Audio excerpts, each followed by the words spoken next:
The pace of change. Change is exponential, faster now than ever before. How do we survive and thrive when change isn't just here to stay? The world has changed, even while you're reading about the last new thing. Now is the most rapid time of technological change ever, as far as information goes. It is estimated that 2.5 quintillion bytes of data is produced every day. That's 2.5 followed by a staggering 18 zeros. If you put every book from every library, school and home together, that would account for about 6% of all human data. The rest is all digital. In 2012, the entire World Wide Web was estimated to contain approximately 5 billion gigabytes, or half a zettabyte. By 2020, it is estimated that the web will have 40 zettabytes of data. That's 400 billion gigabytes. This means that the amount of new information is doubling every 2 years. For students starting a 4-year university degree, half of what they learn in their first year of study will be outdated by their 3rd year of study. How do people stay current? Google, of course. In 2006, there are 2.7 billion searches on Google every month. Now there are 166 billion. That's 4 searches every second. We did a Google search to find that statistic. Who answered all these questions before Google? So, let's ask Google what's happening in the rest of the world. Across the world, internet bandwidth is tripling every 6 months and is expected to do so for the next 20 years. China happens to be the number 1 ranked country in broadband internet penetration. Number 2, the United States. Number 7, Russia. Number 12, Mexico. Number 19, Australia. All that information in all of those homes around the world. Teenage hackers in their bedrooms, testing how robust the security systems are. But what are the kids studying? Almost half of the top 25 in-demand jobs in 2016 did not exist in 2006.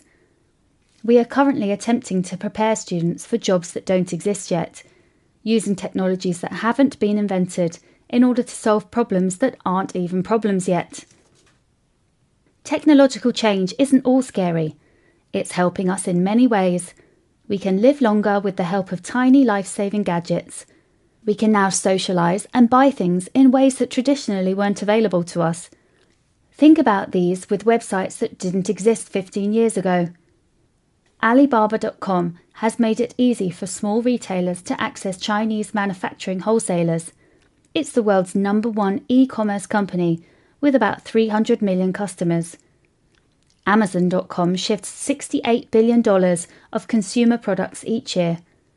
And when it comes to love, did you know that 1 out of every 3 couples who married in the US met online? Tinder only launched in 2012, but already has over 50 million users. We socialise with technology more too. The first commercial text was sent in 1992. Today, the number of text messages sent and received every day exceeds 2.5 times the total population of the planet. There are over 1.71 billion monthly active users on Facebook. If Facebook was a country, it would be the largest in the world. China, the most populated country, has 1.4 billion citizens. Facebook is the most popular app of all time. With a boost in laptop and smartphone use, there has been an increase in all sorts of mobile technology to engage and educate, gather data about consumers, promote and sell services and products. The number of internet devices in 1984 was 1,000. In 1992, it was 1 million. In 2008 was 1 billion. In 2017, 28.5 billion. These devices are becoming more and more powerful, doubling in power every 18 months.